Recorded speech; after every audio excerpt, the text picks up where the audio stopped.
Hi, I'm Simone Heng, and you're tuned into So Rich Woman Show by Janisha Alora. A strong and independent woman is something to behold. She pays her own bills, buys her own things, and she doesn't let a man affect her stability or self-confidence. She is a soul-rich woman. Are you ready to be rich doing what you love? Be on purpose and in control of your life again. At For Women Who Love the F Word podcast, we will be openly talking about getting more clients online, getting recognition as the leader and female entrepreneur, and also the F word, being fabulous, having freedom, and financial independence. It's time to own and love the F word. Welcome to the show.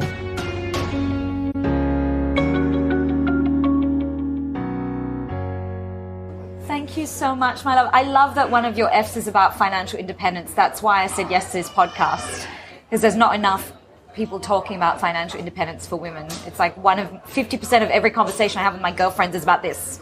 But well, share a little bit more about what you're doing. I mean, you left the radio and then you decided to do this. Did you know what you wanted? I mean, even before you left? You know, it's funny. I think I wanted to be a speaker from a very young age, but I always was like, that's your post-entertainment career job. Like, I always knew after entertainment, this is what I would do next. But then what I didn't realize was how fast the time was going, and that I was probably getting closer to the end of my entertainment career because the medium I was working in, radio, was becoming less and less relevant. And there's no way, if you don't pick up read a blog or listen to a podcast, that you don't realize this huge disruptive shift that's happening in old media. And I couldn't ignore it anymore. And I was like, I want to be part of the new wave. So yes, I think I did always kind of know it was about the timing. Yeah. And you knew it in your heart, but was it because of some books you read, some movies you watched, or because of your experiences, because you've traveled, you've worked overseas, like in Dubai and other countries? Was it because of all those accumulated experience? I think I was definitely exposed to thought leaders all throughout my life. I think I chose to ignore some of the really good advice from thought leaders then, just being young and a bit vacuous. I don't know if it's about that. I was just always aware that industry existed, but I didn't know much information about the industry. And that took a lot of work, because you have to learn an industry before you just jump into it. And one big piece of advice, if you're currently doing a full-time hustle and you're thinking about leaving for your side hustle, a speaker that you know, actually, Eric Feng, told me this. This is the best advice ever. Eric said to me, Simone, do not leave your full-time hustle for your part-time hustle until your part-time hustle is earning more than your full-time job. And that was life-changing, because it allowed me to have financial freedom and not be stressed when I went into the new company. That was great. Go, Eric. So in the last 5 months, as you're building your business, I mean, now that you are doing this, what are some of the challenges you face when starting your own hustle? I think firstly, because of the line of work that I've gone in to, my first issue is that I'm a minority female speaker and I look quite young for my age. So most thought leaders historically in APAC have been white, male, middle-aged. And so I struggled at the beginning with this idea of being taken seriously. But the really wonderful thing is, for anyone who does want to become a speaker and you're female, is that I actually found that there are a lot of Singaporean event organizers, conference organizers who are female, who want to see another Asian female on a stage. And that's the sisterhood. So they've actually really helped me get paid speaking gigs in the last 5 months, because they also want to see a change too, which is fantastic. By you saying that, I mean, I can see that you specialize in public speaking a lot, and you inspire a lot of girls and women in their confidence to desire to want to speak better or to change their life. So what are some of your top strategies to help a girl or who's thinking they want to get kickstart on public speaking? What should they be doing? Okay, so I think firstly, especially if you're working a full-time job and you want to be a better speaker, you're so blessed. In the year 2019, you can order a whole range of incredible public speaking books online. And I literally did this for 2 years on the side of my radio because I wanted to learn to be the best speaker I could be. So I read maybe the top 20 best-selling public speaking books on the side of my job because I worked on the night show and I couldn't attend courses. I already knew how to speak as an MC, but it's very different to delivering presentations and speeches. There's a format, there's storytelling skills that you have to imbue into your speech. So all of those things are available to you anytime. You just get on Amazon, you can buy them or download them onto your Kindle. And then the great thing is as well, on YouTube, there's a lot of content as well. So if you don't have a big budget and you're just starting out and you have an interest, you can do that. Following there, you can employ a public speaking coach. And there are a lot in the market. I'm one of them too. I do it, but I don't really publicize it. I just do it as a side thing to help people.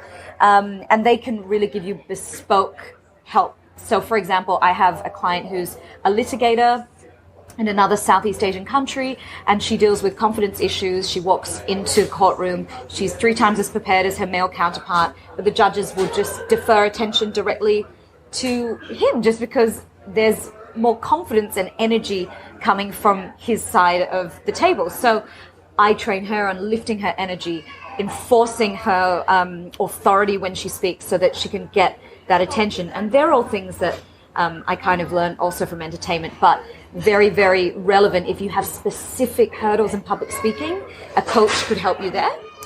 And what's my third tip? My third tip would be thirsty for knowledge. So just start putting that seed or that goal in your head, and it's really interesting. Once you do that, the universe will conspire to find you in positions and places where people can help you. So just have that goal in your mind. Yeah, when they say that the student is ready, the master will appear. Yes, that's so true. Really, that is such a good quote. That is so true. And you talk about human connections, right? So, I mean, like in public speaking, it's all about connecting people, and building that relationship. Yes. So, share with us a little bit of that backstory. I mean, like, why do you choose to go focus on this area? In this topic. Okay, so firstly, I've only just entered the human connection space, so please understand, I'm like a student of this. I literally study this, and that means that I don't do it perfectly 100% of the time, but I literally go out and interview people who I believe are are human connection superheroes. So people who don't get to predict the connection spaces they're in. People like taxi drivers, teachers at autism schools, my mum's nurses and carers at her nursing home who deal with people with dementia who are in another reality. So these are the people that, unlike us in entertainment, Janisha, like we would do a celebrity interview, but it's completely contrived. So the celebrity knows that they're there to market something. You know that you're there to get as much as you can out of the celebrity, but you're not really connecting. So I became interested in the space for 2 reasons. Number one, I was working in a workplace where I felt there was a huge lack of connection. And I had worked in radio stations in Dubai and in Australia. I'd worked in other markets, and I really started to see how disconnection in the office space could affect connection with your work and connection on air with your listeners. And then one night I had a girl ring into the radio studio for competition, giving away superhero tickets. And this girl said, if I could have any superhero power, that was the question I said, tell me what superhero power you want, and you get tickets to the movie. And she said, I would like to be able to connect better with people one-on-one. And I know it's not a big superpower, but I feel in this day and age, no one's really connecting. And she sent this to me, and I was like, I have to research this. Like, what is going on? And then with the help of my mentor, we went in search of answers in this space and realized that there weren't as many answers as we would like. A lot of questions, but the whole world was in like a disconnection crisis. So I realized this is a really fertile place to start researching, to write the book, to really build that. But I must emphasize my humility in this, is that I'm still someone who is a student of this and constantly looking out for this and seeing how other people do it really well. Yeah. Tell us more about the book that you're Oh my gosh. together. That's the 2020 goal. If you're listening, you have to have a goal, girls. You have to. So the 2020 goal is to write the Human Connection book, and it's going to take a lot of time. I think I'm actually talking with some book writing coaches right now because I really don't know the first thing. I know I can write, so I did a communications degree and some professional writing units at university, but when you're submitting for, the format for the book and all of that kind of stuff, I'm not really clear. So I've pegged that as my goal for this year, to write a book featuring the case studies of these incredible people that I've interviewed and the takeaways that I get from them, and that will kind of enforce and underpin the keynote speech, which I'm already going and speaking about from my last 18 months, 2 years of research. But for the book, you're looking at, we've got to do like 24 months research in 12 months this next year and really commit my life to it. So yeah, it's really scary having to say this on mic because now I'm going to be kept to it. Hold you accountable. You're totally holding me accountable, babe. So you have traveled so much, a hectic schedule. How do you manage your routines? I mean, being so busy. I could ask you the same thing, babe. I think I've got the lovely help of this incredible virtual assistant in Manila, and she's from a fantastic social impact startup called Connected Women, where it gives jobs to highly educated Filipino women who want to be close to their family, so she can work remotely and help me out my stuff. So that helps. Like I can be on the side of a mountain and have an email inquiry come through for a speaking gig and just voice note her from Switzerland and be like, hey Margie, can you send these people a quote? And she can just do it. So that's a great way to keep the routine so that clients don't feel that I'm not working or not on ground. And I would also say I manage my routine. I handle jet lag extremely well. So I just power through jet lag. I have huge energy reserves. So I just power through. And the minute I reach a country, I immediately abide, even if I'm really tired, to the new country's time pattern.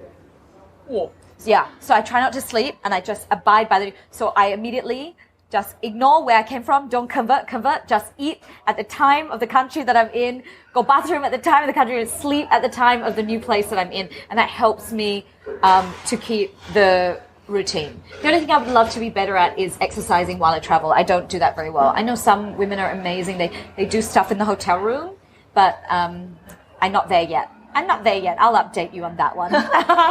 But I can see that, you are growing and you have so much influence as you're building your routines and the book that's coming up, your businesses that's ongoing. How do you, continue to work with the power of influence, being the authority and become the credible person that you are, that women look up to?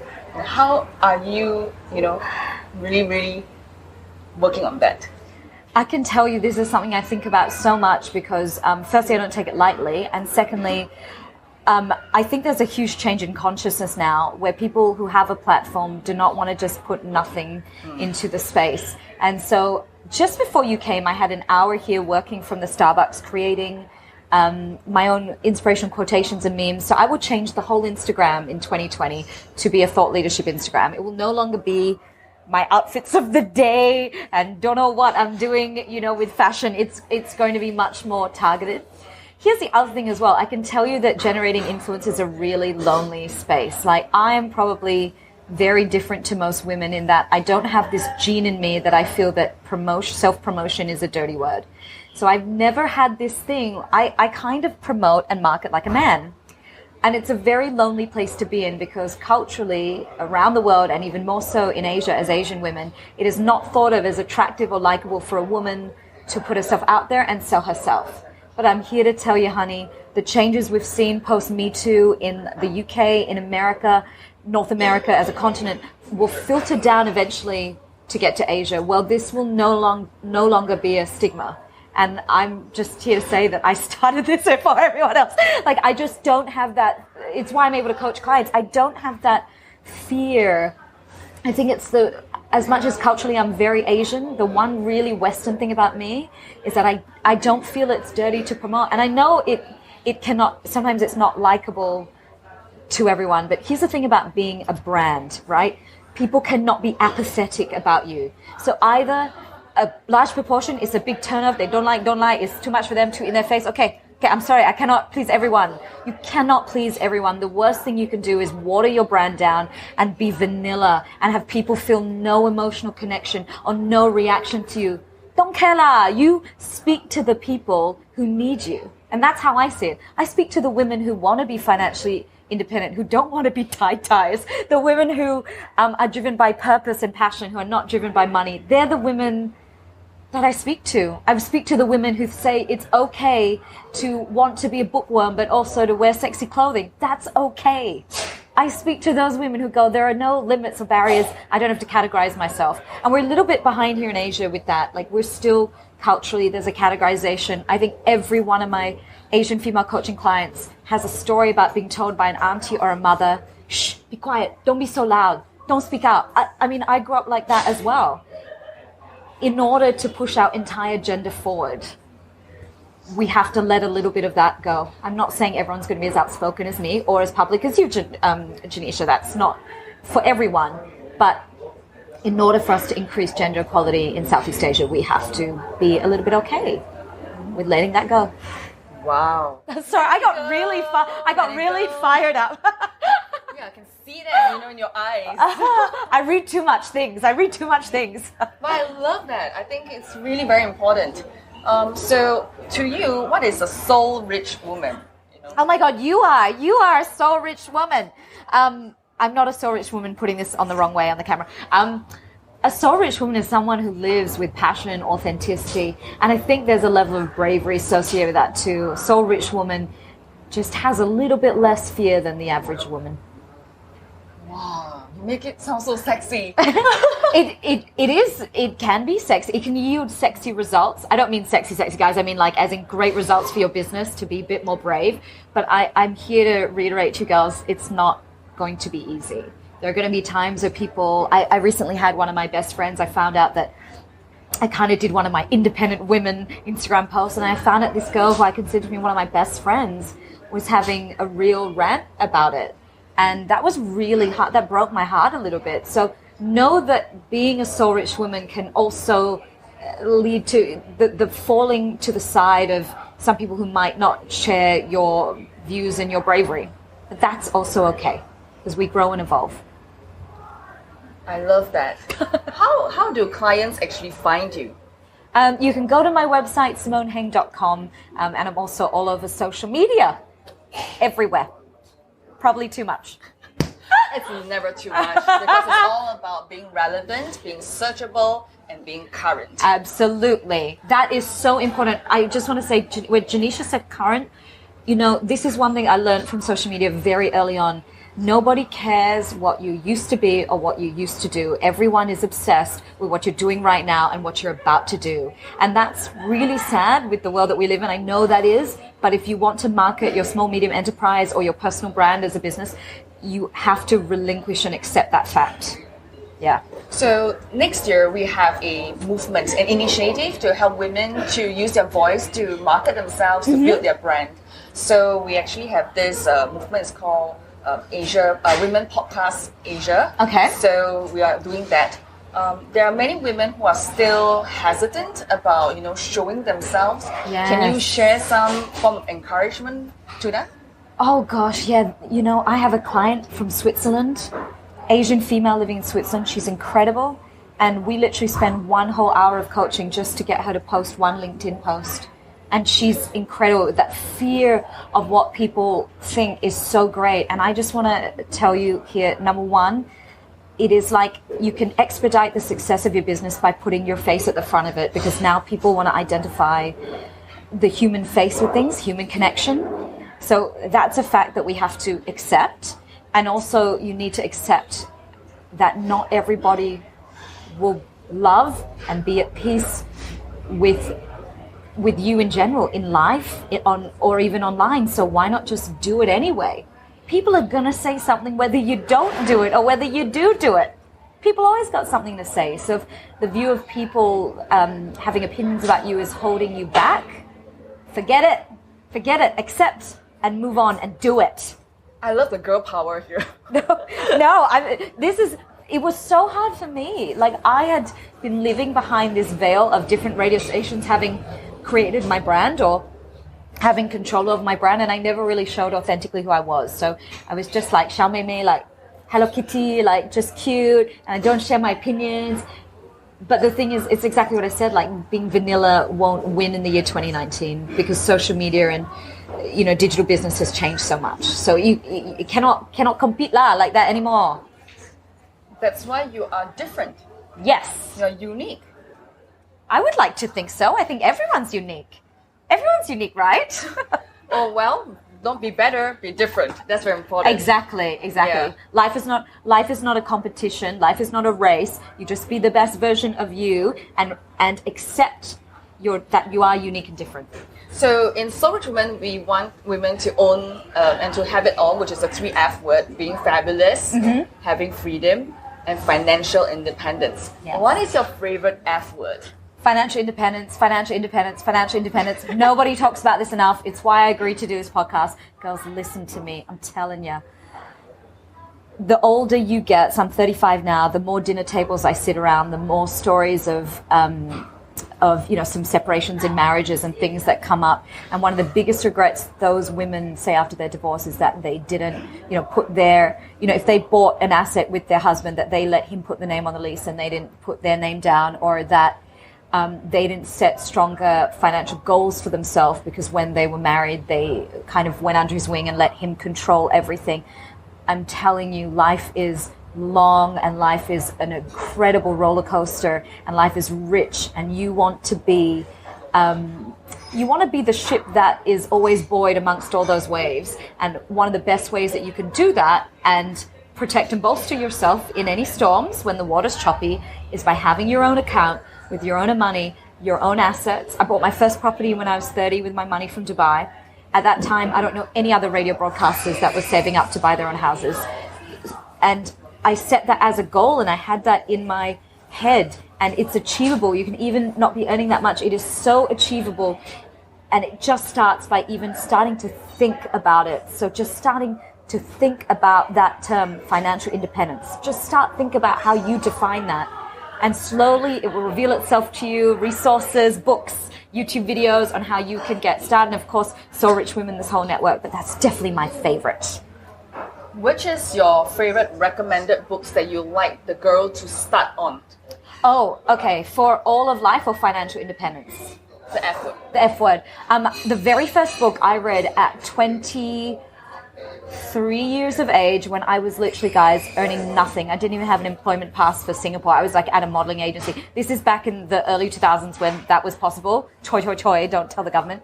But I read Robert Kiyosaki's Rich Dad, Poor Dad, and I learned about the difference between a property being an asset or being something that milks your money. And it was a very interesting book because it just started me thinking about financial independence. Like, it was an important step just to start me thinking about it. And then it ended up setting the goal for the next 10 years just by getting that in my head. And it attracted the resources to do it. Yeah, that was the book. So your vision, earlier on we were chatting before the interview started, you said that, you want to, speak every single month, have one keynote at least every single month, and then still travel around the world and build an online community as well, helping girls and women across the globe, So tell us a little bit more, I'm not going to share the whole vision piece for you. It's okay. So I have a deadline to set it up. I bought the software to create this online community months ago, and then was traveling and didn't get to do it. So I've already got the logo. It's going to be called Simone Says Community. And so like Simon says, Simone says, and it's got two little quotation marks, very cute. So we already have an Instagram, so you can go to, I don't know why I'm saying we, I already have an Instagram for it, at Simone Says Community. And that's going to be an epic product because there were just too many DMs from women, the women from the same community that So Rich Women services, that were not getting access to public speaking training, but beyond that, confidence issues and wanting to find their authentic voice. And I asked my other friends who are public speaking coaches, who are European or Western living in Singapore, I said, do you get DMs like this? And they're like, no, these people write to me like they know me. And I realize it's because they see an Asian face with a transatlantic vernacular that really obviously gives us that human connection. And I realize that Asian women want to be able to tell me in their story, my boss is bullying me. These are not things that happen in Australia, for example. The HR department would swoop in and, these women are having issues that they need another person with an Asian cultural background to help remove the confidence issues, the bullying issues from the public speaking issues. Because if you have no confidence or you've been put down, you then have no confidence to even open your mouth, let alone for me to teach you breathing techniques. It's a whole, we're not even going to get to projection, breathing techniques, energy, nothing until we tackle when was it that you became afraid to speak up and open your mouth. So I realized that was the difference, and that I was not servicing these. To be honest, I don't think it's going to be about money or be a big money maker at all, because the price point is going to be very, very low for a monthly membership, but it's going to be about allowing these women to get ahead in their jobs. Wow. So we're expecting the community platform to be ready soon? I'm aiming for by the end of January. That's the hope. So looking forward to the courses that's coming up, and exactly. Simone leading the master classes. It's going to be so fun. I hope so. One of the girls that has done a similar business model to this for Instagram in Australia, every time she hits 50, 150 community members, she does a big party. And I would love to see that. Like, I know we've gone digital and like on ground events are now like so passé. But I would love to visibly see some of these women that I get these DMs from. Like, I would like to make that human connection in person. So that's the hope. I would love that. By the end of 2012, I could have a big freaking party with all these women. I would love that. So check back with me, Janisha. I will definitely hold you accountable, Simone. Oh my God. I think there's one place that we are common, that we have that overlap, which is helping women's voices be heard. Yes. I think that's huge. I think that women are so reticent to speak their mind. I'm probably the opposite way. I should be quiet more often. But, your voice matters. Your voice matters. Your opinion matters. Every time you sit in a meeting, I've seen it so many times when I was working, and you don't speak up and you say nothing, you're letting a little piece of you die. And I know, because that happened to me. I was so scared to even open my mouth. Or there was a time I had a boss who was bullying another female employee, a female boss bullying another female employee. And now that I've left, I really regret not to speak out and say, hey, that you don't speak to people like they're a dog. That is not okay. So I have a lot of, maybe this community is also to kind of undo some of my regret about that. Yeah. Wow. Yeah, it was bad. It was bad. So what is that one thing you'll like the lady who's listening in right now to do, so by the time they meet you next year, they will have that big, hairy, audacious goal done? Well, firstly, ask Janisha who does her skin, because it's like insanely good.